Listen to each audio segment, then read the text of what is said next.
Boa noite, gente. Vamos começar nossa live. Seja bem-vinda, Gel, de Cássia. Boa noite. Lu, Prite, Josenilda, Ilma, Adélia, Ana Paula. Sejam bem-vindas, Kátia. Flora sempre presente nas lives. Muito bem, Flora. Rosana, Regina. Boa noite, gente. Hoje essa live, né, como todas as outras, tem uma temática muito importante para a gente. E é importante que vocês prestem bem atenção, anotem, tirem dúvidas sobre o assunto que vai ser debatido aqui hoje. Tentem participar. Tem um íconezinho com um balãozinho e a interrogação. Vocês podem colocar as perguntas de vocês lá para que a gente possa ir respondendo, tá bom? Aguardar nossa convidada, solicitar aqui, nossa professora Dark, então seja bem-vindo. Eliana, Kátia, sejam bem-vindas. Cássia, Daniela, Valdeci, Vanessa, Carla,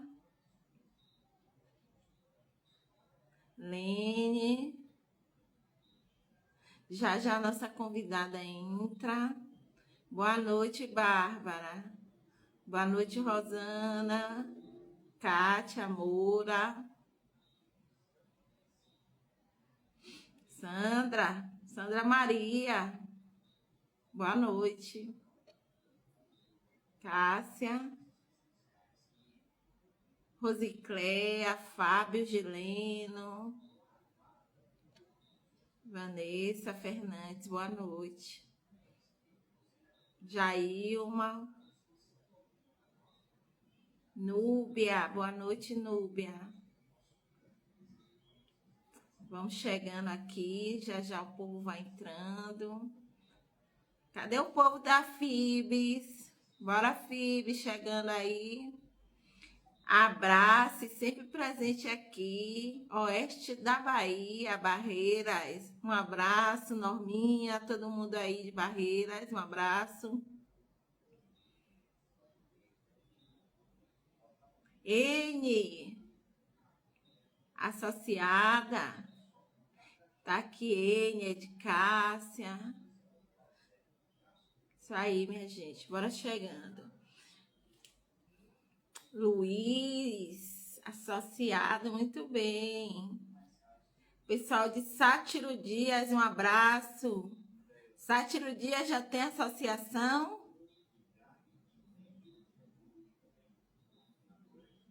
Santo Amaro, Bárbara, boa noite.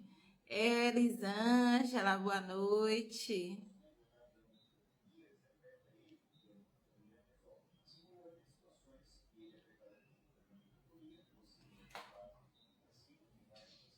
Hoje vamos falar sobre, retomar, né, mais uma vez o assunto. A gente já esteve aqui falando com o professor Dark, então hoje a gente vai conversar com a doutora Laila, que é especialista na questão de avaliação, né, das deficiências, e a gente mais do que nunca vai precisar internalizar esse conhecimento para a garantia dos nossos direitos.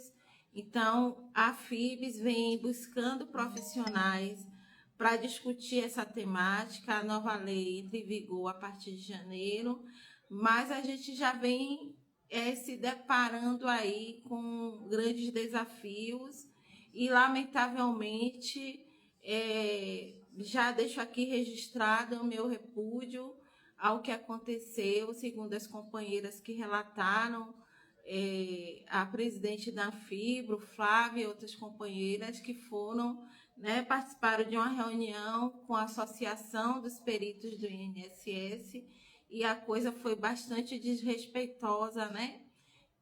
Uma reunião gravada online e foram ditas palavras capacitistas, bastante preconceituosas, desrespeitosas, que violam direitos das pessoas, né? Onde foi dito que iriam negar os direitos, que agora todo mundo vai querer ter fibromialgia, que até o senhor perito falou que gostaria de ter fibromialgia para não pagar, para ter isenção de impostos. Então, gente, isso é lamentável, né? Não foi nada mais do que peritos do INSS falando isso. Então, onde nós vamos parar? Né? Aqui, como representante de uma associação, deixo aqui publicamente também registrado o meu repúdio e um pedido, né, de intervenção das autoridades públicas brasileiras em relação a isso. Nós não podemos ficar à mercê de julgamentos, né, de juízo de valor de qualquer profissional que seja, principalmente aqueles que vão fazer perícias para negar ou não um direito de alguém. Então, isso não pode acontecer, né? Precisa ter seriedade. São pessoas que estão sofrendo severamente. Cabe apenas fazer o que é correto, fazer o que a lei manda, fazer o que os protocolos mandam e garantir que as pessoas tenham seus direitos, né? Então, o Brasil caminha por uma situação muito ruim, muito desumana, e é preciso banir, combater essas práticas dentro do território brasileiro. Então, confio ainda que existem pessoas sérias governando o país e que entrem com providências diante de fatos como esse para que não se repitam. Então, estou aguardando aqui, não sei se a doutora já chamou aqui para entrar.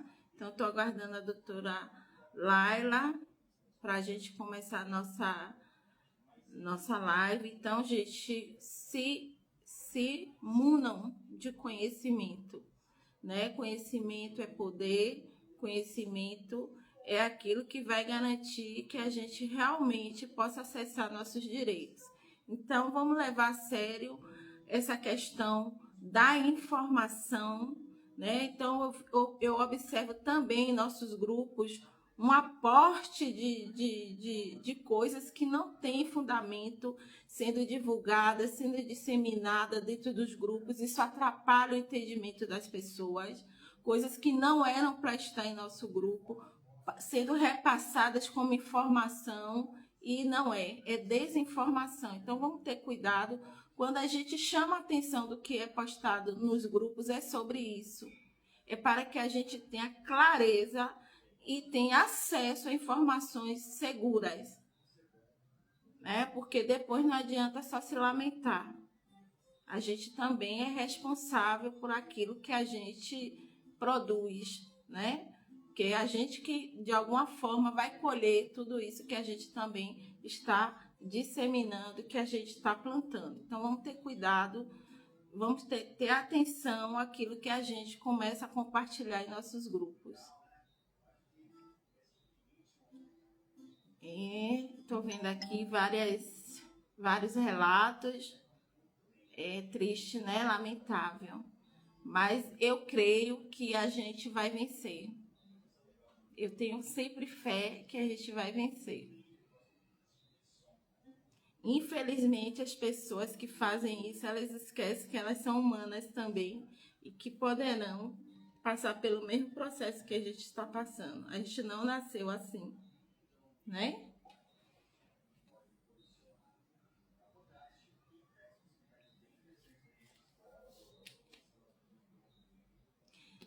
A doutora Laila está aqui já. Vamos lá.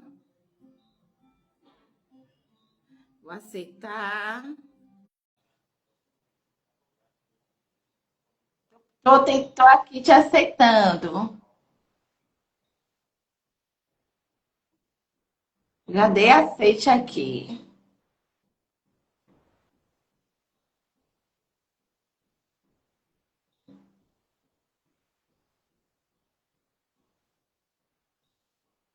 E não está indo.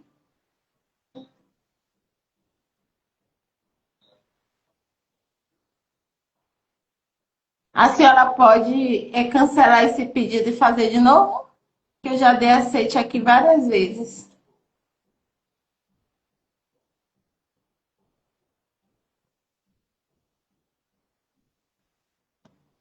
Ó, muita gente que está pedindo para aceitar a live não pode, tá, gente? É só a convidada, então quem está com pedido de aceite aí, por favor.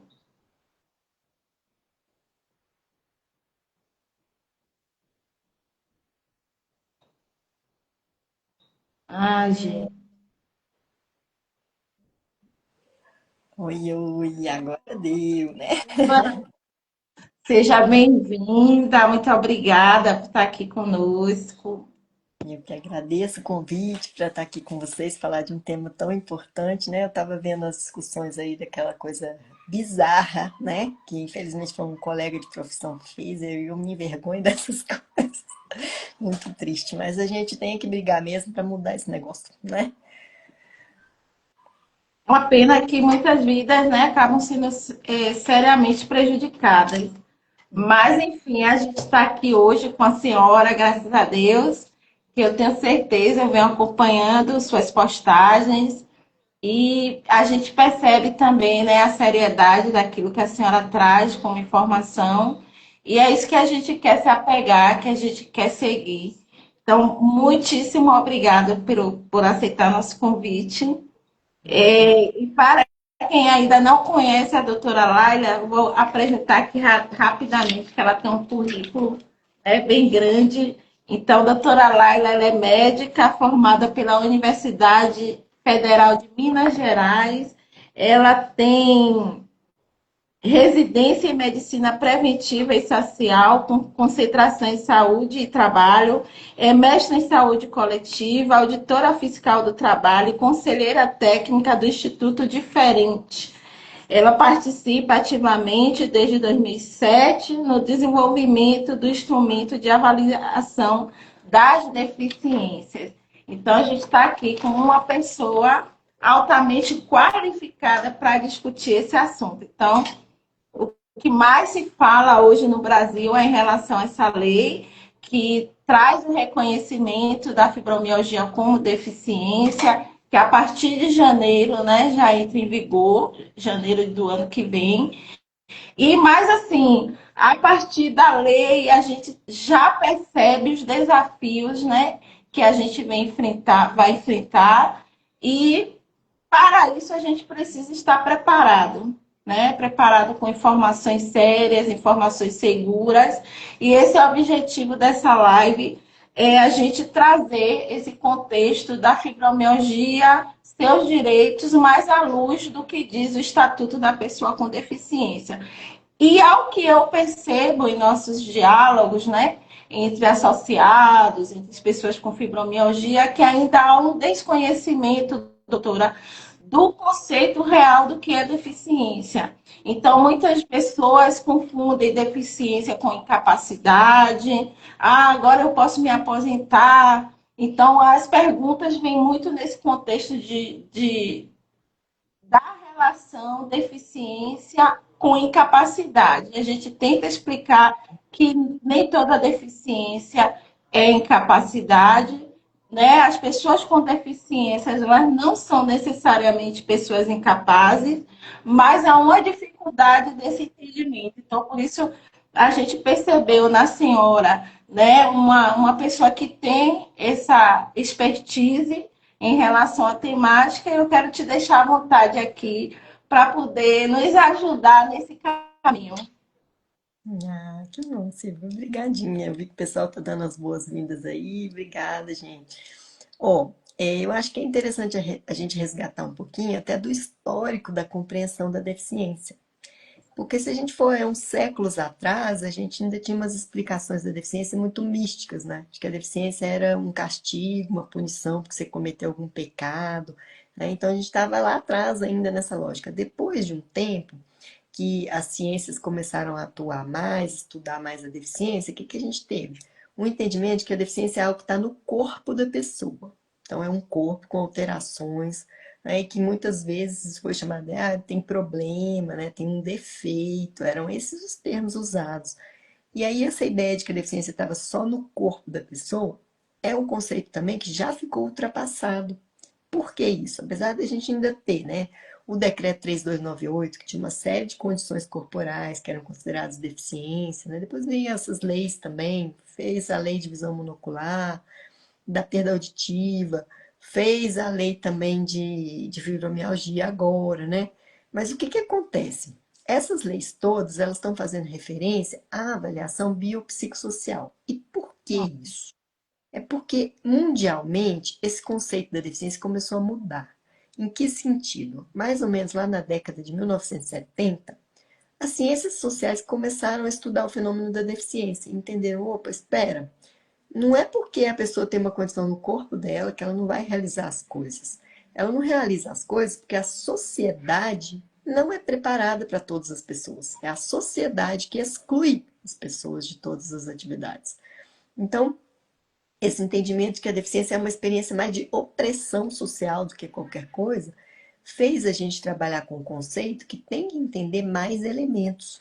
Não é só o que está no corpo, só no diagnóstico da pessoa. A gente tem que entender o funcionamento desse corpo ali, com as características que ele tiver, no mundo real. Então, é no contexto de vida que a gente chama dos fatores socioambientais, né? Então, esses fatores socioambientais são justamente as barreiras enfrentadas. Porque às vezes a gente pensa muito na barreira da arquitetura, né? Das construções. Então, é falta de uma rampa para a pessoa que usa cadeira de rodas, falta de um elevador, né? Mas a gente tem barreiras de diversos tipos. A gente tem barreiras na comunicação, na informação. Então, se a gente vai falar alguma coisa e as pessoas surdas que dependem, né, do intérprete de Libras não tem intérprete, isso é uma barreira, né? A gente tem barreiras de tecnologias, quando as tecnologias não são adaptadas para todas as pessoas. Então, pensa numa pessoa com uma alteração visual, precisa de um software leitor de tela, né? E não tem esse software, isso também é uma barreira. Quando a gente tem falta, né, de pessoas que dão apoio, que dão suporte, isso também é uma barreira. E quando a gente tem os preconceitos, a discriminação, até a negligência, isso também é barreira, e é barreira atitudinal. E essas barreiras, elas são muito intensas, por quê? Lembra lá atrás dos modelos antigos da deficiência, em que as pessoas com deficiência eram consideradas incapazes, que elas não podiam fazer nada, que elas eram coitadinhas, que a gente tinha que colocar elas num abrigo ali, mal, mal, dar uma alimentação. E muitas sociedades exterminavam a pessoa que nascesse ou adquirisse alguma deficiência. Matava mesmo. Esparta, por exemplo, que era uma sociedade assim, muito de guerra, né? Eles jogavam do penhasco, a própria família jogava o filho fora para morrer. Então, olha só que horror, né? Hoje a gente não pensaria numa situação dessa. Mas por que que é importante a gente resgatar essa história? Porque esse entendimento de que a deficiência era algo negativo, que era ruim, que a gente nem devia falar em deficiência, que era até um pecado, alguma coisa nesse sentido, a gente carrega essas ideias lá no nosso inconsciente. E elas vêm com muita força, com essas falas capacitistas, né? O capacitismo, ele é o processo também de preconceito, de discriminação, assim como a gente tem o racismo, por exemplo, né? A gente tem o capacitismo quando isso é voltado para a deficiência, que é justamente esse pensamento que vem lá de trás na sociedade de achar que a pessoa não é produtiva, que ela é incapaz. E aí, quando uma pessoa verbaliza isso numa reunião e fala que todo mundo vai querer ser pessoa com fibromialgia para ser pessoa com deficiência, né? Que está diminuindo as questões que a pessoa vive, sofre, isso é uma atitude capacitista. Né? Como se ser pessoa com deficiência fosse te dar vantagem, te dar benefícios, direitos, sendo que os benefícios, as ações afirmativas, eles vêm justamente como uma compensação por todas as oportunidades perdidas das pessoas. Isso não é um favor, não é uma caridade, né? Isso é direito. Então, esse tipo de fala capacitista, ele ainda é muito presente, porque isso está muito arraigado na gente, internalizado no nosso subconsciente, da gente achar que a pessoa com deficiência tem um menor valor. Então, pensando nessa mudança toda, O que que é o conceito de deficiência hoje, né? Isso veio para a gente, não é que o Brasil inventou, tirou da cartola, isso é um movimento mundial. Isso veio da Convenção da ONU, da Organização das Nações Unidas, sobre os direitos das pessoas com deficiência. E o Brasil pegou essa convenção, que tem lá 50 artigos, e colocou ela inteirinha na nossa Constituição Federal. Ou seja, isso é parte da nossa lei maior, né? Então, todas as outras leis que vêm abaixo, elas têm que obedecer a nossa lei maior, né? E aí, o que está escrito lá na Convenção sobre quem são as pessoas com deficiência? A expressão lá é exatamente essa, são aquelas que têm impedimentos de longo prazo, que podem ser físicos, mentais, intelectuais, sensoriais, que em interação com as diversas barreiras vão prejudicar o pleno e efetivo exercício, né, das liberdades ali como ser humano, da participação em sociedade. Então, olha só que coisa interessante. Com esse conceito amplo aí, a gente sai daquela ideia de listinha de diagnósticos. Então, vocês viram, né, que eu trabalho no Ministério do Trabalho com a fiscalização, né, para a inclusão das pessoas com deficiência nas empresas. A gente já inclui pessoas com fibromialgia há anos na cota do trabalho, sem ter a lei específica e sem esperar janeiro do ano que vem. Por quê? Porque quando a convenção trouxe esse conceito, isso amplia bastante o universo. É só ter o diagnóstico de fibromialgia automaticamente será pessoa com deficiência? Não. Por quê? Porque a gente vai estudar todos esses elementos da interação da condição corporal, das dores, da fadiga, né, das dificuldades de dormir, de todos os elementos que tem aí nesse quadro de fibromialgia e as barreiras que a pessoa enfrenta no dia a dia, como é que isso impacta a realização das coisas na vida dela. Então, as atividades em geral, atividades simples, como, por exemplo, autocuidado, banho, alimentação, né? Cuidados gerais mesmo, depilação, cuidar de cabelo, pentear um cabelo, escovar o cabelo, tudo isso. Como que isso impacta na realização das atividades domésticas? Como é que a pessoa limpa a casa, né? Varre, passa pano, cozinha, cuida dos filhos? Como que isso impacta na ida à escola? Como que isso impacta no trabalho? Então a gente tem que ver esses impactos aí. São os impactos que vão caracterizar a deficiência, porque é isso que traz uma desigualdade de oportunidades.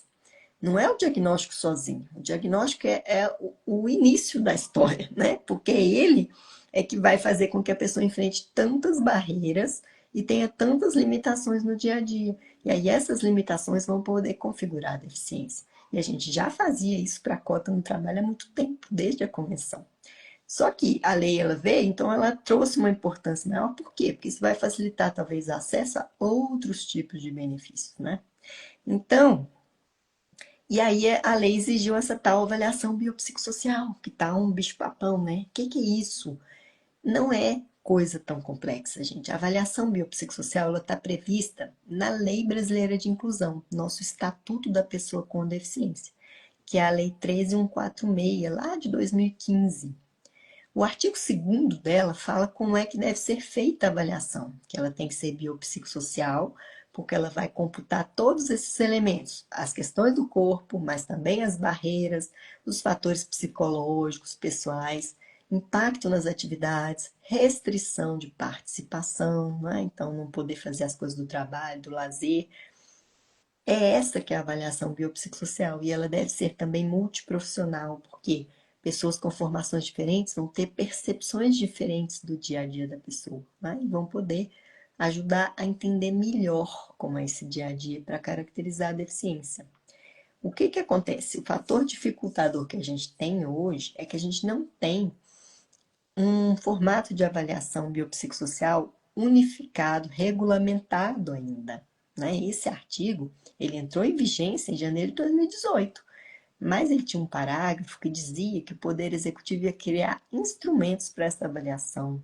Então, o Poder Executivo ele tem essa obrigação de estruturar essa avaliação para que a gente tenha acesso a ela lá no SUS, por exemplo, né? Ou no INSS, ou na assistência social. E aí, isso não está organizado ainda. Então, aí é que está o dificultador.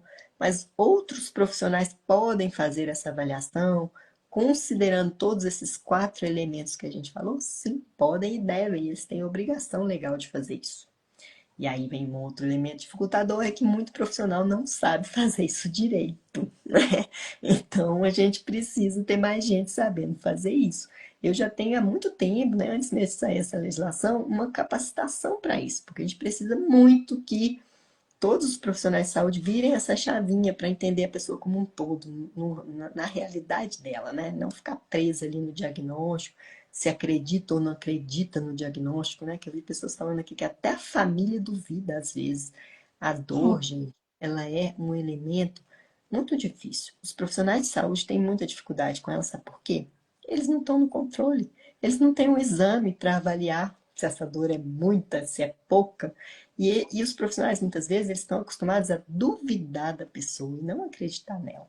E é o contrário do que a gente aprende na faculdade, viu? Porque a gente aprende lá o negócio da relação médico-paciente. A gente está lá para acreditar e ajudar a pessoa, e não para ficar empatando a vida dela, né? Então, os médicos estão desaprendendo essas coisas. Não só eles, outros profissionais de saúde também, né? Mas Sim. diga, você ia perguntar uma coisa, Silvio? Eu acabei te atrapalhando. Não, não.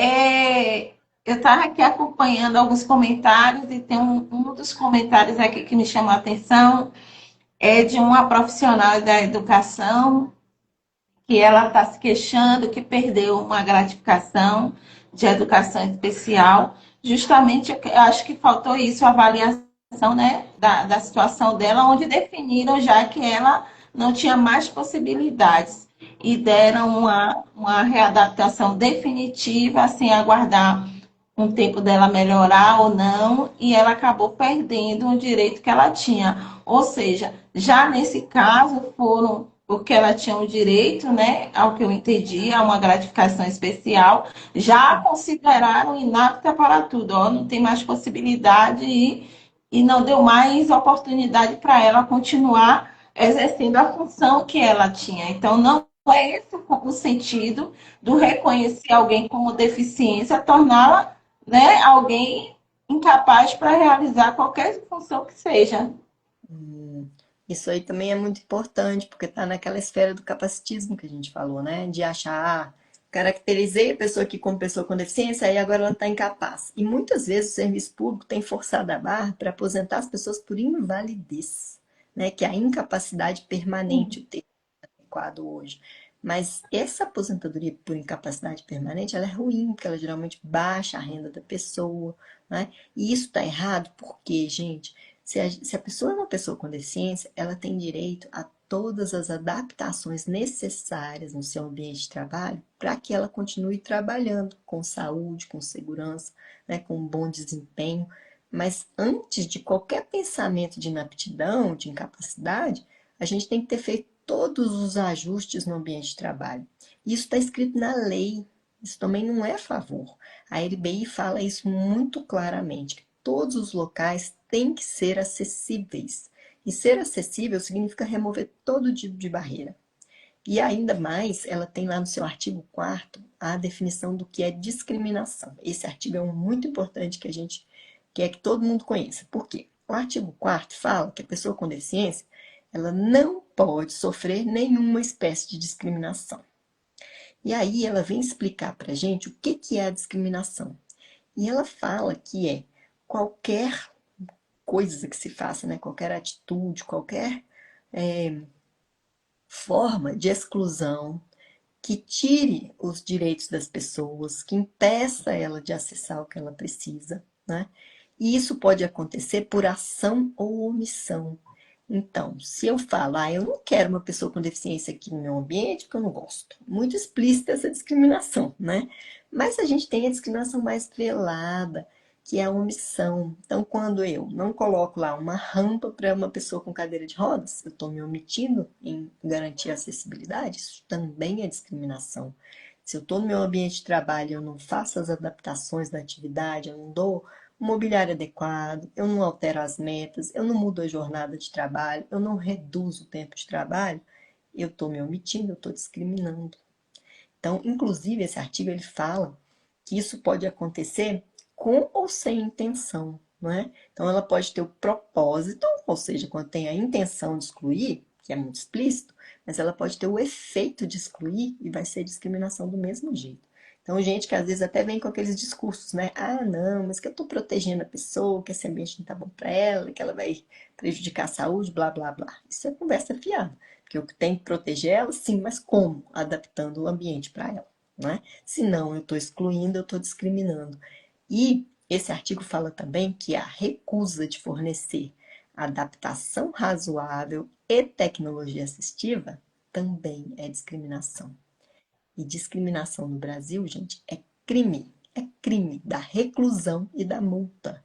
Então não tem conversa. Se não fizer adaptação, está discriminando. Se está discriminando, pode ir até para cadeia. Então acho que a gente precisa começar a cobrar essas adaptações aí. E isso vale para o serviço público, para a iniciativa privada, para todos os ambientes, porque isso está na lei, no estatuto da pessoa com deficiência.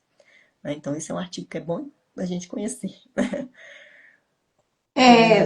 Infelizmente, doutora, essa parte da questão trabalhista está muito difícil para quem tem fibromialgia.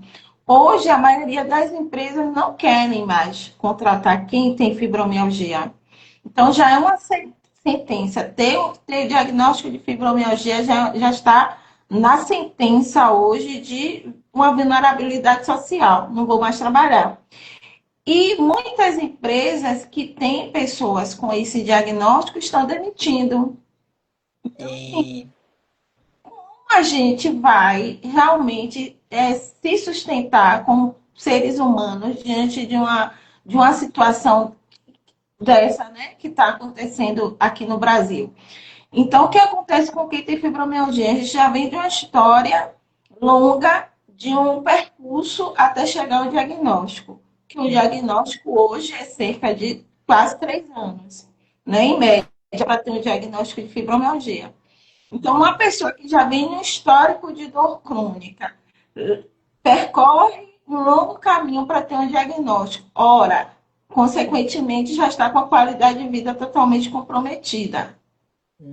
Já foi desempregada, já não tem, já vem aí todas essas barreiras, né?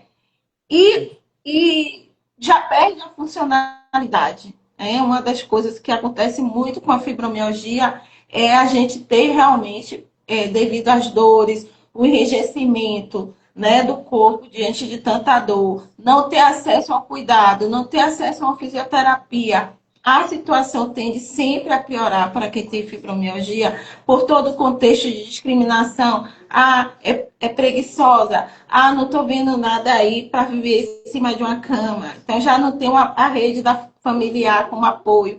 Então, vem um histórico tão ruim, né, que desestrutura totalmente a vida da pessoa.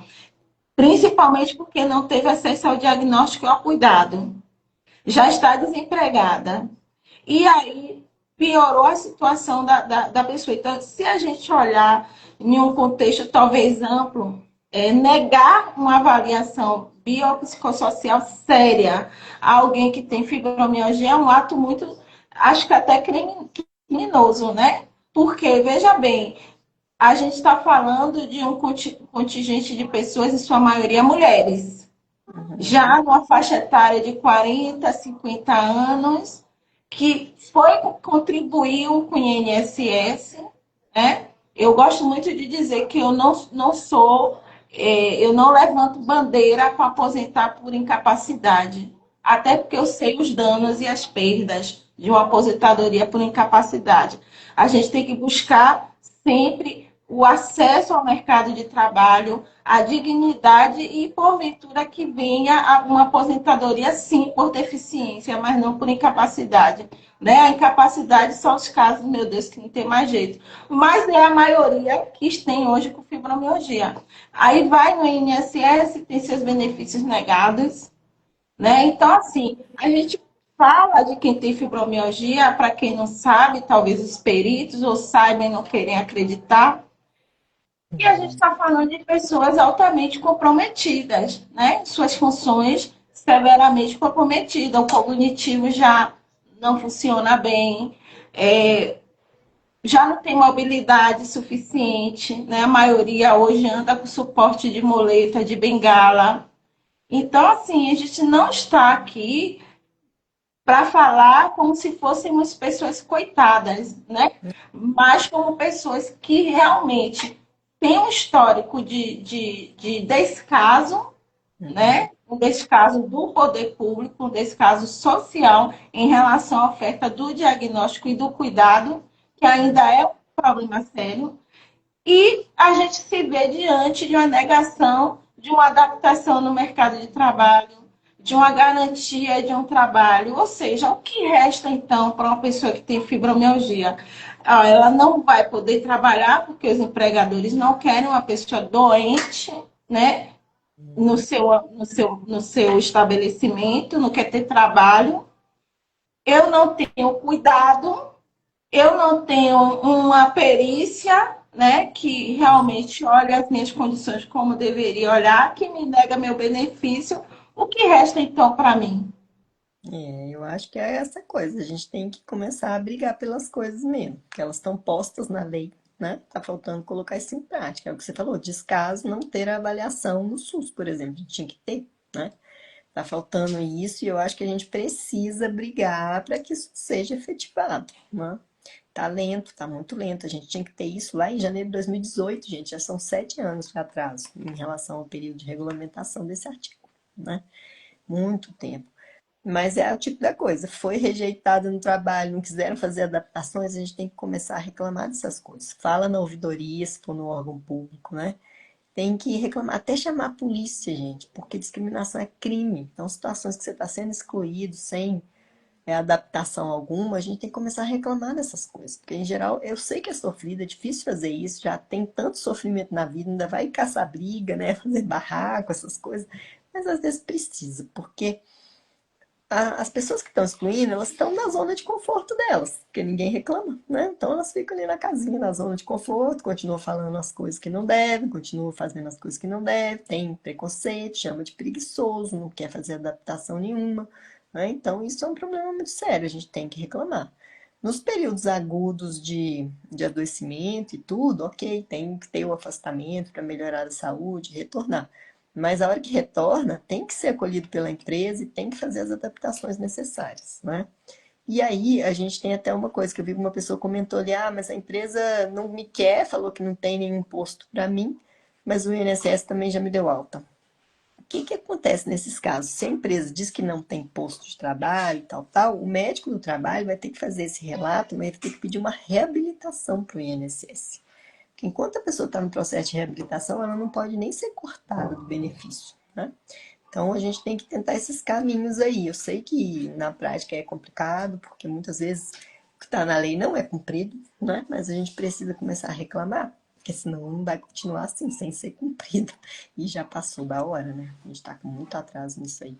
Eu acho que agora sim, com tantas leis falando de avaliação biopsicossocial, que como eu falei, tem a da visão monocular, tem a da perda auditiva, tem a da fibromialgia, tem a própria LBI, que é a origem, né, de toda essa história biopsicossocial, e tem a convenção que está na Constituição. Então a gente tem que fazer pressão governamental. Mas o que que eu acho que enfraquece? Muitas vezes os grupos estão fazendo assim, vão lá nos deputados, né, nos políticos, pedem para eles uma lei específica pelo diagnóstico. Aí eles vão lá e fazem e colocam a tal da avaliação biopsicossocial. O que a gente tem que lutar agora não é para abrir lei com diagnóstico nenhum, a gente tem que lutar para fazer avaliação biopsicossocial para todo mundo.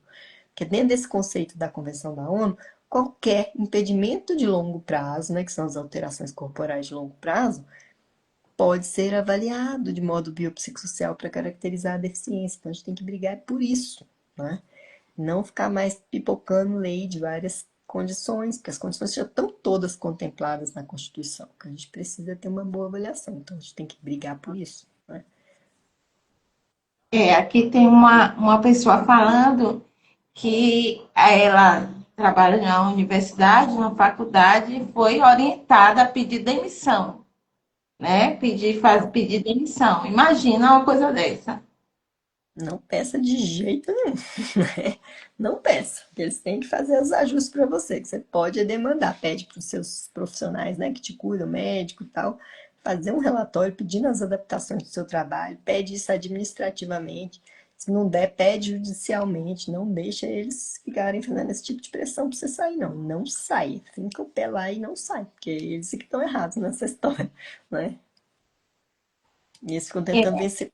Nossa, a gente não pode cair nessa, não. pois é. Então, assim, eu tenho experiência no trabalho eu trabalho em dois lugares e todos dois eu briguei para ter uma cadeira adequada para eu sentar. Eu sentia muitas dores e eu ficava muito tempo sentada e eu briguei. Olha, eu preciso de uma cadeira, essa daqui não tá boa para mim. E, e uma eu consegui logo uma cadeira, foram lá, mediram minha altura, a posição, ajustaram a cadeira, a minha coluna e tal. E eu disse, beleza, mas como vai me garantir que ninguém vai pegar essa cadeira? Ah, coloca seu nome aí e tal. Mas assim, foi um tal de um desrespeito. Tipo assim, a equipe não aceitava que eu tivesse uma cadeira, aquela cadeira é dela. Sabe, a gente ainda passa por esses enfrentamentos dos colegas da equipe não entender que a gente tem aquela necessidade. Né? Não é porque eu sou melhor do que os outros colegas, é porque a minha condição de saúde não me permitia trabalhar por longo período naquela cadeira. E eu fui buscar. Né? E no outro a mesma coisa. Então, já no outro, ninguém podia tocar em minha cadeira, que os próprios colegas não deixavam. Ah, essa cadeira é de Silvia, não senta aí não. Então, já não deixavam eu sentar, ninguém podia sentar na minha cadeira, porque os colegas não deixavam. Então, só assim, para observar um pode ser diferente de um ambiente e outro, né? A depender Pudes, do né? entendimento das pessoas que estão ali. E é isso, né? A gente vai passar por esse processo em todos os lugares que a gente for, vai encontrar um ambiente mais preparado para nos acolher e outros nós vai fazer parte também da gente fazer esse movimento, essa luta, como a senhora mesmo falou, para que a gente realmente seja respeitado onde a gente esteja. Fácil é? Não. Principalmente empresas privadas, que a única coisa que eles têm a nos dizer, se não está bom aqui, vá para a rua. Não importa o quão bom você seja como profissional. Mas é um movimento que a gente ou vai fazer, ou vai se dispor a fazer daqui para frente, ou a gente vai passar, como a senhora falou, que já está desde 2018, nessa discussão, ou a gente vai passar mais 7, mais 8 anos falando a mesma coisa, né? Sempre retratando uma lei que não é uma lei eficaz, né? Uma lei que está ali no papel, mas que na prática não é respeitada o tempo todo. Então, cabe a gente, enquanto pessoas que necessitam disso, começar a mudar. E o caminho para a mudança, gente, é a gente parar para entender as coisas. Às vezes a doutora está aqui falando que não é o diagnóstico. Então, não é o fato da gente ter o diagnóstico de fibromialgia que vai determinar que a gente vai ter necessidade de readaptações ou que a gente de fato vai ser considerado uma pessoa com deficiência. Então, são as estruturas do corpo em relação às barreiras. Então, o que eu sinto lá no meu trabalho? O frio está demais, me incomoda, eu não consigo trabalhar num ambiente com ar-condicionado muito frio, eu tenho que me reportar e falar isso. Ah, mas quem vai atestar que fibromialgia é um ambiente frio pode prejudicar, pode desencadear crise dolorosa? Aí a gente precisa conversar com as pessoas que nos atendem. Doutor, eu preciso que o senhor sinalize no relatório isso, porque eu trabalho tantas horas e o frio naquele local está me incomodando muito. O senhor pode colocar no meu relatório? Porque às vezes chega no trabalho, a gente apresenta um relatório que não quer dizer nada. Uhum. É Né? E isso. aí também A gente apresenta. precisa começar a cobrar que os profissionais de saúde façam bons relatórios com todas as informações. Não adianta fazer um relatório de 2 linhas falando fulano de tal tem fibromialgia. Isso não ajuda, porque o pessoal lá do outro lado não conhece. A situação de cada pessoa é muito individual, muito única, né? A gente precisa ter essa descrição detalhada dos impactos na vida, das barreiras que a pessoa enfrenta e das adaptações que são necessárias, né? Então a Mayara tá até falando, Mayara é da minha turma lá que já foi capacitada, a Vicky Vânia tá aí, então tem vários profissionais aqui que já são, né, referência nessa área, justamente porque conversa com a pessoa, entende o dia a dia dela, escreve um relatório bem detalhado, né, bem completo, como a Mayara falou, participativo, né? A pessoa tem que ter voz, a voz dela representada ali no relatório que o profissional faz. Se fizer só fibromialgia e código de CID, como o Leonor está falando, serve para nada, né? Assim não vai conseguir acessar as políticas. A gente precisa ter profissionais de mais boa vontade aí de fazer a coisa caprichada. E, gente, relatório não é favor, não, é direito, tá? O próprio Conselho Federal de Medicina obriga o médico a relatar tudo que ele está fazendo em relação ao seu quadro, o que ele diagnosticou, o que ele fez de conduta. Então, pode demandar isso dos seus profissionais, tá? Eles têm obrigação de fazer. Os conselhos todos falam que eles têm que relatar o que eles estão observando, né? Aí estão falando aqui, nem todos os profissionais sabem elaborar, mas é aquilo que eu falo sempre. E onde e a Mayara falou, é relatório participativo. E a gente sabe disso e não fala nada, por quê? Né? Então, muitas vezes a gente não gosta do relatório, mas a gente também não diz, doutor, o senhor pode colocar isso no meu relatório, porque eu preciso apresentar o trabalho 8 anos.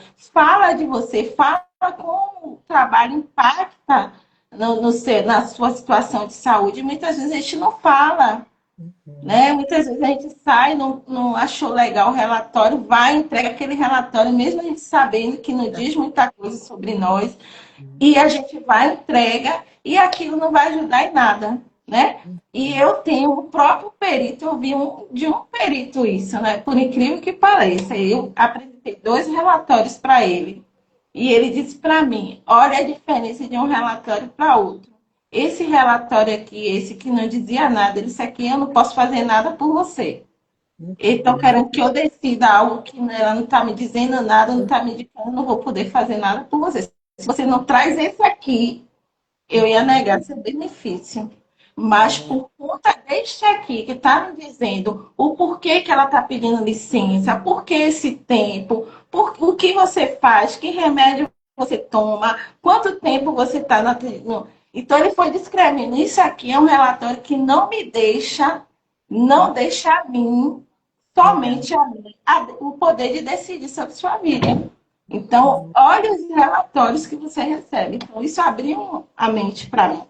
Né? Então, é o Isso relatório. aí, às vezes é um momentinho rápido. O seu profissional já te conhece há muito tempo, então ele tem que ter esse carinho, né, de fazer um relatório completo, é um dever dele e é um direito seu. Então tem que demandar isso mesmo, porque é para acessar várias coisas, né? Isso decide o futuro da pessoa, a vida dela, como vai ser ali. Então não é brincadeira, né? Exatamente. E a gente precisa ser mais pessoas ativas do que passivas, né? Então, é o que eu bato sempre. A gente não adoece para colocar nossa vida na mão dos outros.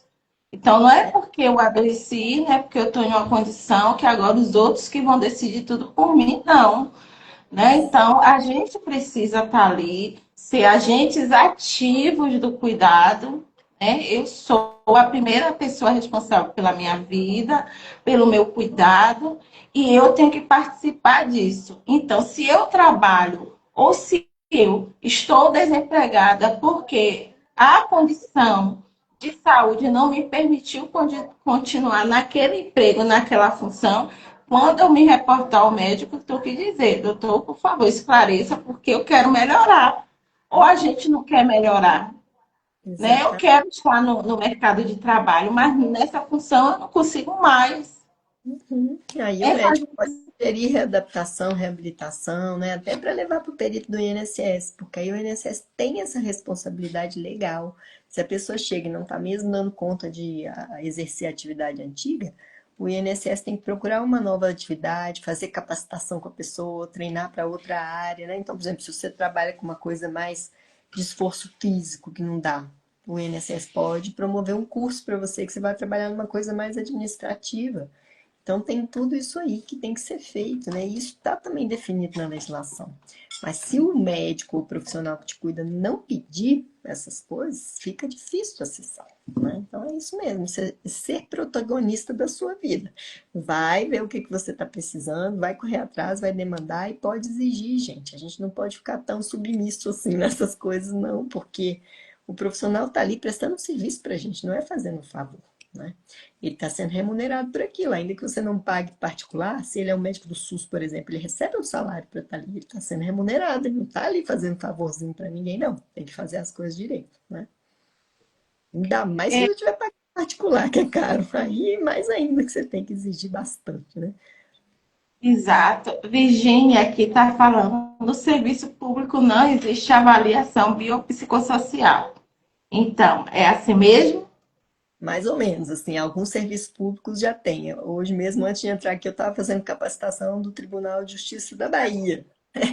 Então, tem vários serviços públicos que estão buscando essas capacitações, essas coisas para melhorar, mas ainda está faltando muito mesmo. A gente precisa ter isso estruturado pelo governo, né? Para que todos os locais, em todos os municípios, gratuita, via SUS, os órgãos públicos também. Isso mesmo. Aí, deixa eu ver o que é que tem mais aqui. Comentário. Pedi um laudo para minha reumato e ela me deu somente o atestado que diz que tenho fibromialgia. Não é isso, tem que explicar para ele, sabe? E às vezes falar isso abertamente, falar, olha, doutora, o que que acontece? Eu chego lá na ponta com laudo, com pouca informação, as pessoas não acreditam em mim, eu não consigo acessar meus direitos, então eu estou pedindo encarecidamente que faça, né, uma coisa mais completinha, falando do meu dia a dia, mesmo que não dê para entregar agora, posso passar aqui para pegar depois, né? Abre essa possibilidade para ele caprichar mais no laudo, mas fala com um jeitinho, abertamente, mas fala, porque a gente não pode deixar isso assim, tem que cobrar uma qualidade nesses laudos, né? Aqui tem outra comentário. Na junta médica, a minha restrição foi transformada de temporária em definitiva. E eu nem tive conhecimento quando aconteceu. Soube muito depois por conta das cirurgias na coluna. Pois é, aí esse negócio de restrição definitiva, aposenta a pessoa por invalidez sem perguntar nada para ela, sem tentar fazer a mínima readaptação, né, no trabalho, porque o certo seria isso, falou, ó, você está voltando, você tem essas e essas limitações, vamos verificar o que a gente adapta aqui para você voltar ao trabalho devagarinho. E aí, gente, tudo faz parte. Então, assim, eu vi alguém comentando que não consegue começar o trabalho às 10 horas por causa dos medicamentos e tudo. É possível flexibilizar o horário de entrada, isso faz parte da adaptação razoável, a lei também exige isso, né? Então, a adaptação razoável é tudo aquilo que vai ser adequado para a pessoa, na justa medida da necessidade dela, e que não causa o quê? Um ônus desproporcional, né? Então, assim, ajustar a jornada para você entrar mais tarde não tem ônus nenhum. É só uma questão de boa vontade, de remover barreira atitudinal ali. Não dá para fazer essas coisas, né? A gente precisa dessas adaptações, uma redução de jornada, tudo.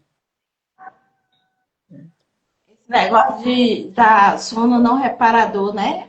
A pessoa com fibromialgia, além do sono não reparador, tem, como é que eu falo? Tem rigidez matinal.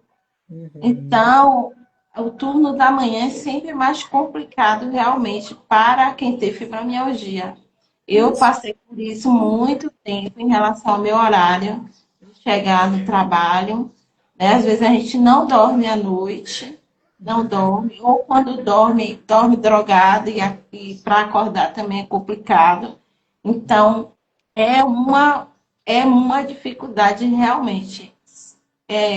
A gente fala isso, as pessoas acham que é preguiça, é comodismo, mas não é não. Existe uma dificuldade em relação ao turno matutino, principalmente as primeiras horas da manhã, para quem tem fibromialgia. Uhum.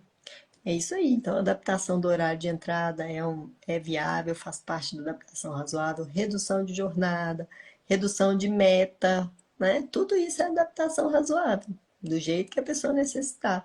Então, de repente, temporariamente eu tenho que reduzir as metas, tá ok. Aí quando eu tiver melhor, eu posso voltar à meta. Aí eu informo lá, eles retornam, mas eles têm que fazer isso. tanto no serviço público, né, na iniciativa privada também, que é mais complicado. Que a iniciativa privada, ela tem ainda muito aquela coisa do trabalhador descartável, né? Para a gente falar com todas as letras. Então, o que que a empresa faz? Suga tudo que o trabalhador tem, aí a hora que ele adoece, joga ele lá no INSS e não quer nem saber mais, contrata outro no lugar, né? E aí eu chamo isso de trabalhador descartável, e que é muito triste. E a gente acaba aceitando essas coisas aí, porque do jeito que está formatado, né, o sistema previdenciário e tudo, é isso que acontece. Fica o ônus no INSS, né? E aí a pessoa vai se arrastando, né? Porque precisa do emprego, vai se esforçando ao máximo. E quando vai ver, já não tem mais jeito. Não tem mais Uhum. jeito. Já não tem a liberação para fazer o tratamento, aí já não vai para o psicólogo, porque trabalha 8 horas, não tem liberação, aí não faz a atividade física, porque já não aguenta, ficou muito tempo, aí também já não vai com a fisioterapia e vai em cadeia, né? Vai em Uhum. cadeia. E quando vai ver, não tem mais jeito. Já foi. Eu vi o Ailton comentando aí da atividade da agricultura, né? Que é uma atividade pesada também. Vi uma outra pessoa falando de pescador, né? Que trabalha na canoa, remando e tal. Então não dá para fazer atividade braçal. A gente tem que procurar as alternativas. Então, não sei como é que é o seu vínculo de trabalho, mas se você é um empregado formal, pode afastar pelo INSS e pedir a reabilitação profissional, né? Se for um empregado informal, que às vezes nem recolhe a previdência, às vezes a alternativa é o benefício de prestação continuada, que ele é um auxílio assistencial que não depende de contribuição prévia, né? E que ele é garantido para a pessoa com deficiência, que tenha renda baixinha, não comprovada, tenha uma renda ali de menos de um quarto de salário mínimo por pessoa da família, né? O benefício de prestação continuada, ele tem uma avaliação que ele é biopsicossocial, né? Só que ele é um instrumento ainda meio restritivo. Mas com diagnóstico de fibromialgia é possível passar nessa avaliação do INSS. Aí é só solicitar lá, marcar a perícia para o benefício de prestação continuada, né? Então, todo mundo que não tem um vínculo formal, que está sem uma possibilidade de renda ali agora nesse momento, que não tem como ter um afastamento pelo INSS, uma reabilitação pelo INSS, pode buscar essa alternativa, né?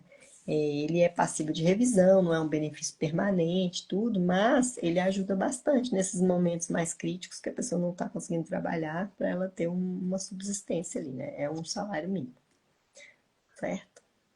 E aqui uma pergunta, doutora de Priscila, a perita social. Doutora, por favor, explica o longo prazo.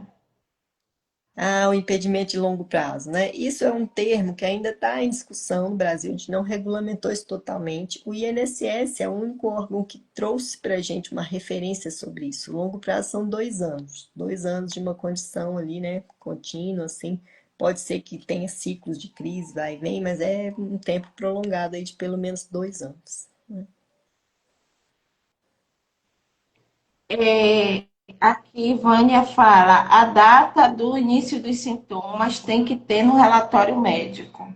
Isso é importante, porque é a ideia do impedimento de longo prazo. Então, se ele simplesmente fala que você tem fibromialgia, não fala desde quando, não fala que tipo de tratamento está fazendo, que já é uma coisa mais crônica, aí não vai conseguir. Então, é importantíssimo ter a data do início lá. Primeiras vezes que a pessoa teve que procurar médico, né, que teve o relato dos sintomas aí para configurar esse longo prazo. Aqui tem alguns elogios. Laila, você é um ser divino. Que live maravilhosa, uma das melhores. Gratidão a tanto conhecimento trazido. Aqui, alguém fala aqui, olha, no município a perícia é mais humanizada. Oh, que Será? bom! Mais evoluído o município da pessoa. Tem ainda uma luz no fim do túnel, ó. Tem jeito de melhorar. Há uma pergunta aqui interessante. Eu preciso ter em mãos diversos laudos de todos os médicos que me acompanham. Todos não, porque se você tiver um bem completo, isso já é suficiente, né? Que considere esses elementos que a gente falou aí. Não precisa ser todos eles, não, né? Andréia, se é CLT, se pode entrar no BPC, Loas? Não, porque aí é gente que não tem renda comprovada. Se você só está afastada, talvez sem receber porque o INSS está negando, aí o caminho é entrar na justiça mesmo, né? Contra o INSS ou até contra a empresa, se ela estivesse recusando a arranjar posto de trabalho para você. Mas em geral é na Justiça Federal contra o INSS. Porque enquanto você tem um vínculo empregatício, que a renda fica acima de um quarto de salário por pessoa da família, não dá para pedir o BPC, porque ele tem corte de renda bem malvado, na verdade, né? Bem rigoroso. A Ivânia está falando, quanto mais relatórios, melhor. Aqui um comentário. Entre aspas, porque é melhor um bom, bem substancial, com todas as informações, que um monte, gente. Porque infelizmente os peritos têm uma preguiça. Se você chega lá com uma pasta de coisa, ele já olha, "Ih", entendeu? Então, se tiver um bom, com todo o resumo da sua vida ali, é o melhor das opções.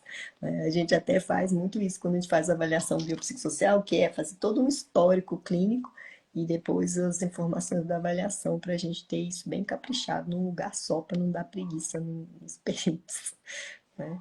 Aqui, live perfeita. Como consigo essa avaliação biopsicossocial? Ó, infelizmente, é aquilo que a gente falou, a gente ainda não tem essa avaliação disponível no serviço do SUS, né, gratuitamente. Então, hoje a gente tem profissionais que fazem avaliação particular. Eu até faço, mas eu faço muito poucas, porque como eu trabalho o dia inteiro no ministério, eu faço uma ou outra na semana, não consigo. Mas eu tenho curso, né, que eu já capacitei várias pessoas. Quem quiser, pode olhar aqui no meu Instagram, que fica aqui em cima, né, na live. Depois vocês podem entrar lá, podem seguir, que lá no meu perfil, debaixo tem aquelas bolinhas lá, que são os destaques. Uma das bolinhas que tem ali debaixo da descrição do meu perfil é a indicação de vários profissionais já capacitados, com contato, para você localizar um profissional aí da sua região. E também dá para fazer online, viu, gente? Então, se não tiver na cidade, não tem problema. A gente já tem vários profissionais lá. Se tiver dificuldade em falar com os que estão no destaque, pode me chamar no direct lá do Instagram, que a gente encaminha também para pessoas já capacitadas. Tem que ser particular por enquanto. Infelizmente, a gente ainda não tem disponível gratuitamente. Mas às vezes vale a pena, né? Porque é alguma coisa que vai te ajudar a ter acesso mais fácil a várias coisas na vida. Concurso, questão de trabalho também, né? É, a Vânia, que está aí, por exemplo, é uma das pessoas que já foi da minha turminha, né? Que está falando que faz avaliação. Então, aí, às vezes tem que correr atrás nesse caminho aí, né? E geralmente tem um pagamento mais facilitado, alguma coisa assim, mas para a pessoa poder ter um bom relatório. Se não conseguir lá com os profissionais que já atendem, né? Um relatório bem detalhado, bem descrito, essas coisas. Tá aparecendo no meu Instagram e não, ai, não sei por quê. Porque às vezes, onde está ali a FIBS, se você clicar na setinha, aparece o meu lá também. Mas se não aparecer, eu vou colocar ele aqui. É Laila Vilela. Laila com H no final, pra vocês acharem a certinha. Vou escrever eles aqui para vocês também. Laila Vilela. É fácil de achar, porque com H assim só tem quase que eu. Aí, ó, eu falei oi aí nas conversas que vocês vão me achar facilmente. Então, Tem a lá tem o. Estrelinha. Oi? Eu faço acompanhamento com o médico da dor. Posso me encostar só com o relatório dele?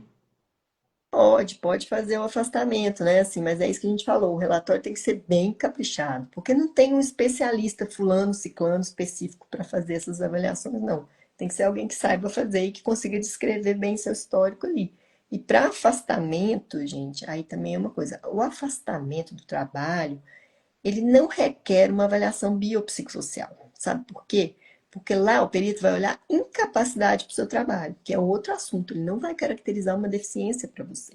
Então lá é mais simples. Mas ainda assim é o que a Silvia falou: o relatório ele tem que ser bem detalhadinho, porque se escrever lá tem fibromialgia, recomendo afastamento. O perito não vai querer, porque é isso que o perito explicou para a Silvia. Eles gostam de ter uma fundamentação externa que dê uma base para ele tomar a decisão dele, porque senão fica só nas costas dele a decisão, e aí ele fica com má vontade, né, de fazer isso, falar, eu não vou me arriscar, eu não tenho informações, então vou falar que não, pessoa que lute, né? Então a gente precisa de um relatório bem detalhado, que aí o perito vai falar, opa, não, ó, esse aqui explicou direitinho por que que eu preciso afastar essa pessoa. E aí ele dá o afastamento com mais facilidade.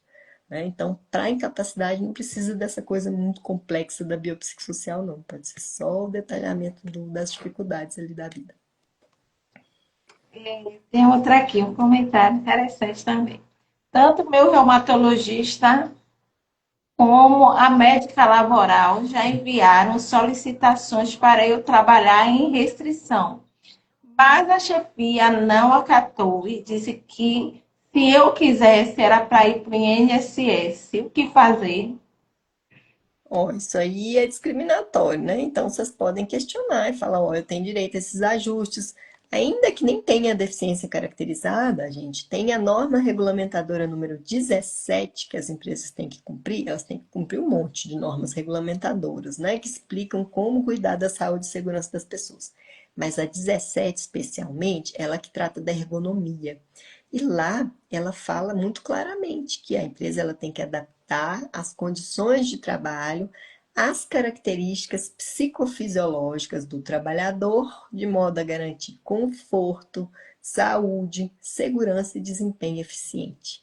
Então, só com essa norma 17 aí, a empresa tem a obrigação de fazer esses ajustes. Não é só para pessoa com deficiência, é para qualquer pessoa que precise de ajuste no trabalho. Então, cobrar isso aí para a gente conseguir brigar lá. Vou escrever meu Instagram de novo aqui, que teve gente que pediu. Ó, @ Laila Vilela. Tem Laila tá. Vânia aqui novamente falando. Eu acho que ela está se referindo aqui a como caracterizar o longo prazo. Ela colocou essa data formaliza o longo prazo e valoriza o relatório. Seria a E data dos a dar sintomas. início dos sintomas, de quando a pessoa teve o diagnóstico ali, ou pelo menos começou a investigar, né? É bem importante fundamentar isso, principalmente se for para a aposentadoria da pessoa com deficiência, que eles vão sempre exigir essa data de início do impedimento corporal, né? Então, do diagnóstico.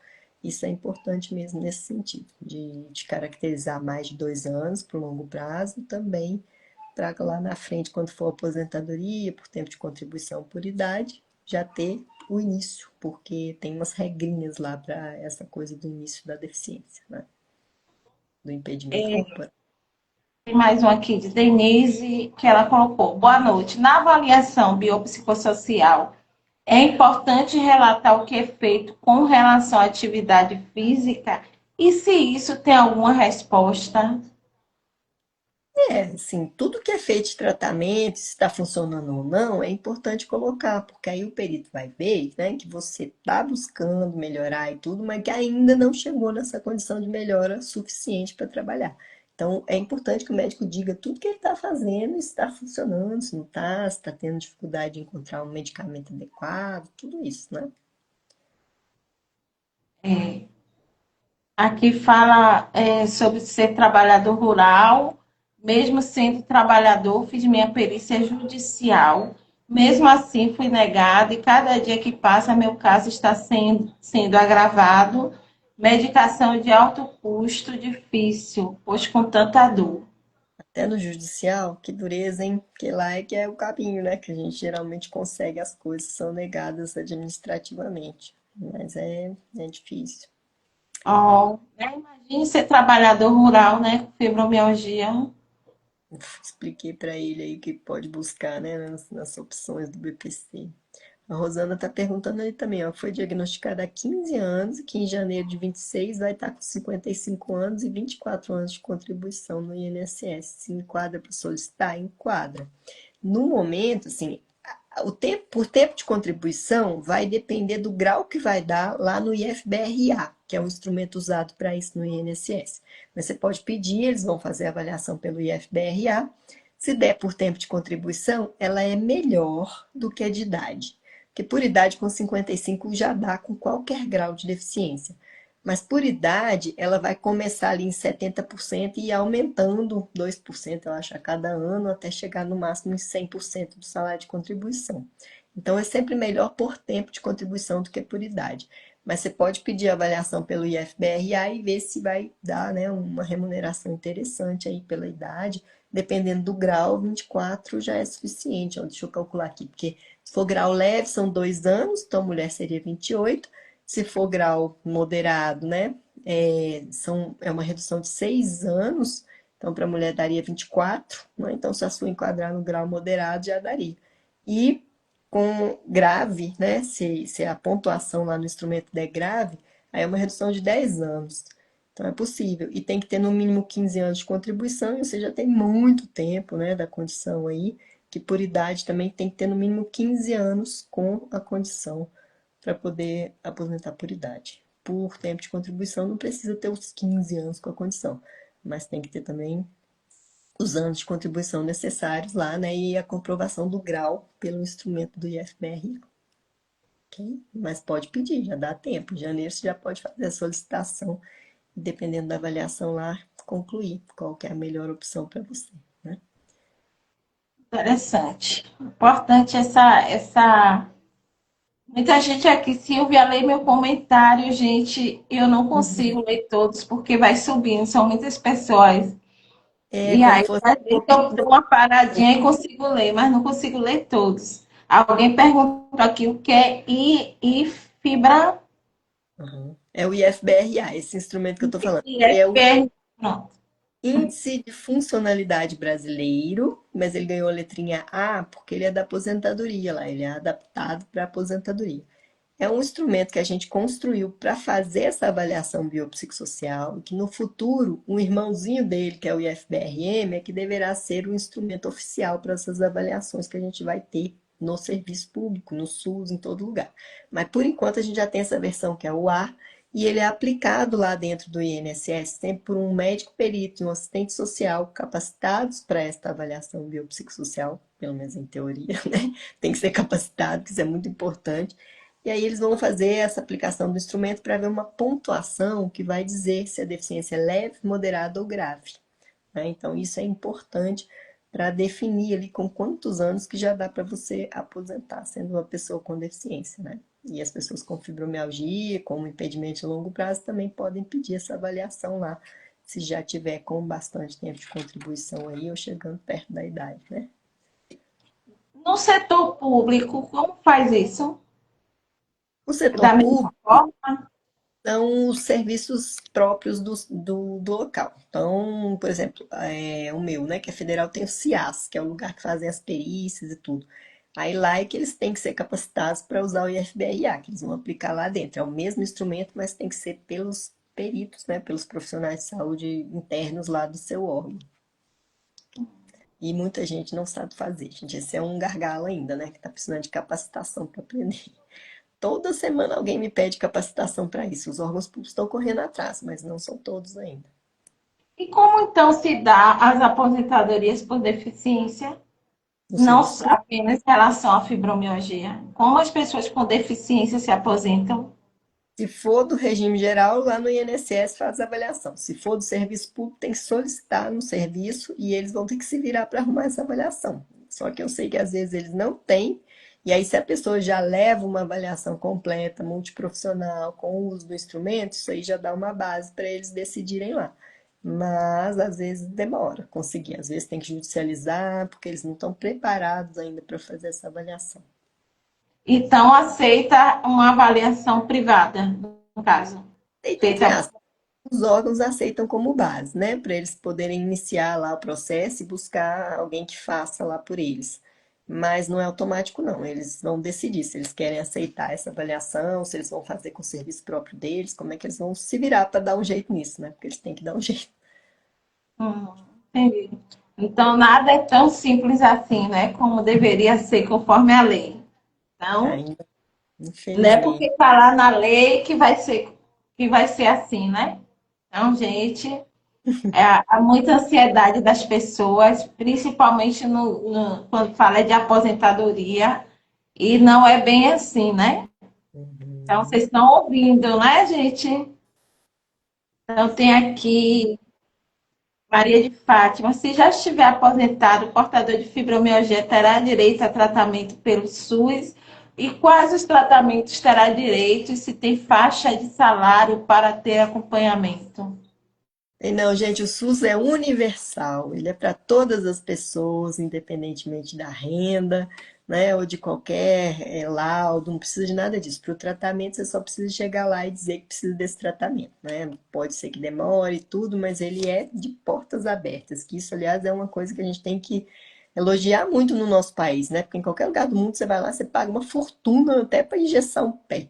Agora aqui não, o tratamento é realmente para todas as pessoas, mesmo que ele demore tudo, mas você tem o direito, você pode ir lá e solicitar, né? Eu vi que a lei fez isso também, de confirmar lá, né, algumas questões ali dos atendimentos, dos tratamentos, porque o SUS já Sim. tem de maneira universal, mas foi bom dar uma reforçada nesse acesso, porque os órgãos, os serviços, né, do SUS vão ficar mais atentos aí para trazer coisas específicas também para fibromialgia.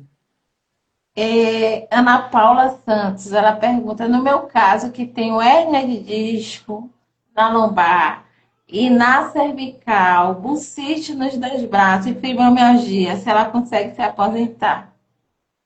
Consegue, mas é a mesma regrinha, né? Ela vai ter que passar pela avaliação lá e ver o grau de deficiência, ver quantos anos de contribuição, se ela atende a todos os critérios ali para uma aposentadoria, ou por tempo de contribuição, ou por idade.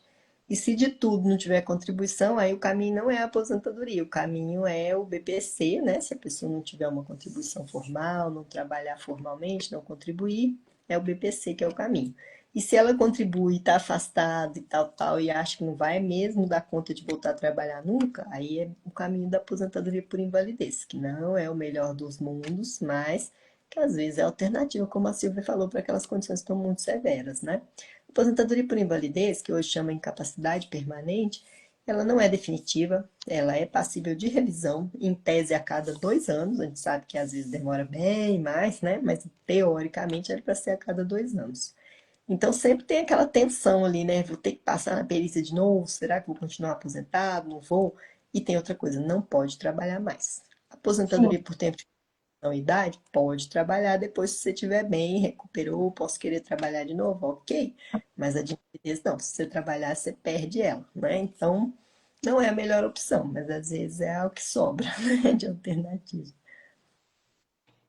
Aline Moraes, qual a idade mínima? Acho que já respondeu, mas talvez ela não tenha entendido. Qual a idade mínima para solicitar aposentadoria por tempo de contribuição se a pessoa for PCD? Ah, não, é isso aí, eu não falei não, não tem idade mínima. Para essa aposentadoria por tempo de contribuição, a gente não tem corte de idade, ao contrário da aposentadoria geral, né, da pessoa sem deficiência que tem o pedágio da idade aí. Para essa não tem não. Aí só Ah, tem que preencher outros requisitos, mas a idade mínima não tem. ótimo. Sandra Lima, Laila, poderia me orientar como funciona a reabilitação profissional fora da empresa? Ó, se você é vinculado a uma empresa, quando tem seu afastamento, o médico pode solicitar que o INSS faça o processo de reabilitação. E aí o INSS ele vai estudar, ele tem um serviço especializado nessa parte, né? Ele vai verificar lá suas habilidades, sua escolaridade, qual que era a sua função anterior, suas experiências prévias. Ele vai tentar primeiro mapear uma atividade na mesma empresa sua que você possa realizar com tranquilidade. A empresa não tem, recusou, não achou de jeito nenhum, muitas vezes eles vão procurar o quê? Algum curso específico. Então, por exemplo, vamos fazer um curso de técnico de segurança, sei lá, estou chutando aqui, tá? Tem várias opções lá. E aí você faz esse curso para você retornar ou à sua própria empresa, numa função bem diferente, ou às vezes até ir para outra empresa, desliga da inicial e vai para outros caminhos quando você já tem outras capacitações, né? Então, assim, quando tá vendo que tá difícil de voltar para a mesma atividade, que a tendência é não conseguir, é ideal pedir a reabilitação, mas é bom escrever isso no relatório para o INSS, senão eles não vão colocar você na reabilitação, né? Tem que escrever no relatório que isso é importante. Tem que ser solicitada, né? Ah, ah, Uhum. hum. Tem. Alguns peritos, Sim. eventualmente, já indicam ali, né? Na hora do afastamento, já percebe, já indica, mas é bem raro. Geralmente eles vão esperar uma pressão externa aí, né? Para poder indicar para reabilitação. Hum. Na minha última perícia que eu fiz, a perita devolveu meu laudo já indicando que eu deveria ficar em restrição. Aí Hum, tem um aqui, Ana Cris, acho que, olha, ela está me perguntando, mas eu vou transferir a pergunta para especialista, viu, Ana? Eu, lá, Silvia, sou marisqueira e vou passar pela perícia para eles determinar se irei continuar recebendo auxílio temporário ou não. Qual a informação importante você me daria? Tenho fibromialgia há 12 anos. Aí é a questão de provar a dificuldade para o seu trabalho. Então, o relatório tem que descrever o que são as exigências lá da sua atividade, né? Que tem que fazer esforço, que tem que remar, que tem que, sei lá, isso vai descrever a atividade, né? Que eu não sei em detalhes. Mas aí, se o médico falar dessas dificuldades todas que tem lá no seu trabalho, das exigências e dos seus sintomas, por que você não está tendo condição de fazer aquilo, né? Falar dos tratamentos que estão sendo feitos, que ainda assim está difícil, que você ainda não pode retornar. Então, é dar os detalhes aí, é justificar bem direitinho o porquê que você está incapaz temporariamente para aquele trabalho. Tem aqui Binha, ela está perguntando, só pode pedir afastamento ou redução de carga horária quem é concursado? Não, não, afastamento sempre pode pedir, né? Na empresa privada também tem o afastamento por doença e tal. Agora, a redução de carga horária é possível pedir na iniciativa privada? É, mas muitas vezes vai ter redução de salário também proporcional quando você solicita, né? No serviço público é que existe essa possibilidade de reduzir a jornada e não reduzir a remuneração, né? Mas ainda não temos legislação específica para a iniciativa privada, não. Isso entra de maneira genérica aí nas adaptações razoáveis, aí não dá para garantir que o salário vai ficar o mesmo. Aqui as perguntas que eu estou observando estão sendo, né, repetidas, já foram respondidas em outras.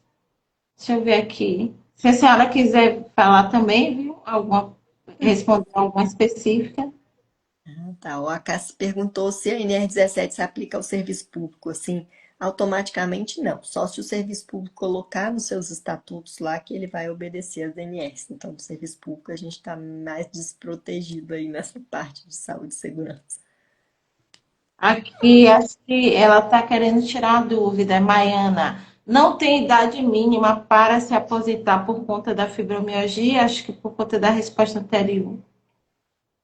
Por tempo de serviço não tem idade mínima, né? Agora tem que preencher os outros requisitos lá, que é o tempo de serviço, o grau da deficiência, aí tem que passar no IFBRA, né? E tem a aposentadoria por invalidez, que também não tem idade mínima, mas é essa que a gente falou que tem várias restrições aí, que não é o melhor dos mundos, não, né? Aqui, ó, as pessoas estão muito atrelando a questão ao CID, né? Aqui na pergunta. E quem tem todos esses problemas na coluna, hérnia, disco lombar, cervical, bucite, fibromialgia, aí já relacionou aqui com o trabalho rural. Como posso fazer? A doutora vem explicando desde o início que não é só pelo CID, a gente pode ter diversos CIDs, mas isso, em relação às barreiras que a gente enfrenta, é considerado, pode ser considerado deficiência, pode ser considerado incapacidade. Não é isso, doutora? Não é só apenas ter o CID. Olha, eu tenho 11 CIDs. Com esses 11 CIDs, só isso já basta? Não, tem que ter a descrição lá das suas dificuldades e tudo, tanto para incapacidade quanto, no caso da deficiência, fazer a avaliação completinha, né, biopsicossocial, porque não é pelos diagnósticos.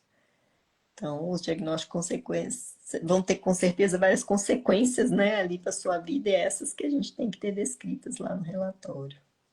Aí a mesma coisa a pergunta de Cristiane. Fui diagnosticada com fibromialgia em 2023, tenho espondilopatia, artropatia, discopatia cervical lombar, artrose, sou contribuinte há 26 anos, tenho 48. Consigo aposentadoria?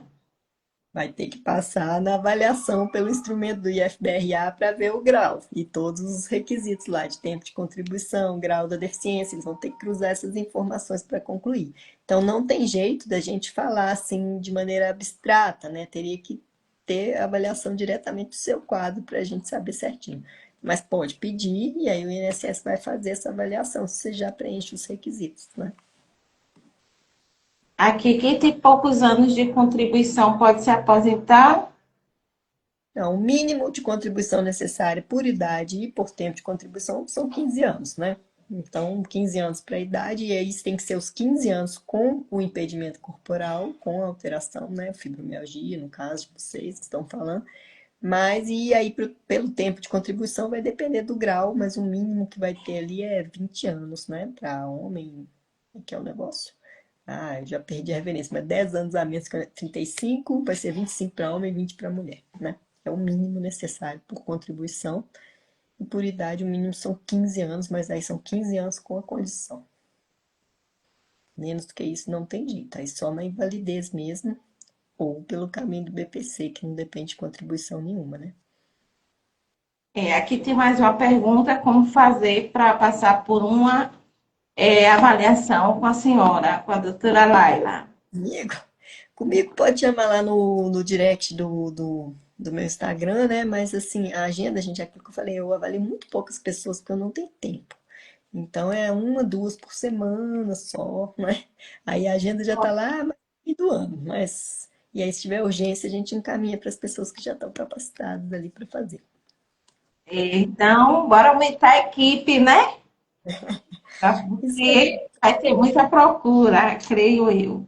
Então, eu acho que é basicamente isso, né, doutora? Se quiser fazer mais um apanhado geral, porque a gente já está com mais de uma hora, né, de live, e aí a senhora pode fazer seu fechamento Vou aqui. Acho responder só a Miriam que pediu ali para responder a dela, ó, que fala que tem que é, fibromialgia, asma eu não grave, sei se todas.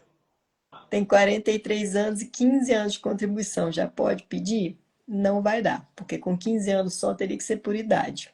Por idade, né, o mínimo são 55 anos. Então, por enquanto, não vai dar, Miriam. Só de invalidez, ok? Tem aqui, a última que eu vejo aqui é de Neuza. Obrigada por tirar minhas dúvidas. Imagina. Bom, gente, foi um prazer estar aqui com vocês. Eu sei que o tempo é corrido, né, para a gente atender todas as demandas, mas precisar a gente volta outro dia para conversar mais. E assim, convidar vocês para seguir os canais lá mesmo. Tem um Instagram aqui que é o Laila Vilela, né? Laila com H no final, Vilela, tudo junto.